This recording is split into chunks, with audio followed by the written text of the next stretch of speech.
Welcome to my new video. तर बघू शकता मी आज केले घरी मोमोज। तर मी सगळ्या भाज्या मिक्स करून घेतलेले पहिलाच आणि पीठ देखील मळून घेतले। तर बघू शकता आता गोळ करून लाटायचं बाकी आहे। तर थंडीच्या दिवसात गरम गरम खाण्याची काही मजा वेगळीच आहे। तर बघू शकता मला एकतर लाटा येत नाही, भारताचा नकाशा होतोय तरी सुद्धा मी लाटायला लागले। कुछ तो खाने के लिए कुछ तो करना पड़ता है ना। तर बघू शकता मी लाटलं, मला आलं। तर सगळी भाजी आता मी भरून गेले त्या मोमोजच्या आत।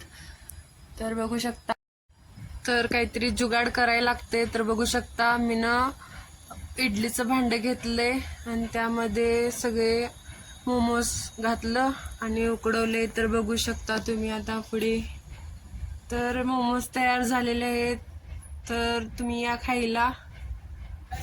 तर छान झाल्यात। भेटूया पुढच्या व्हिडिओमध्ये।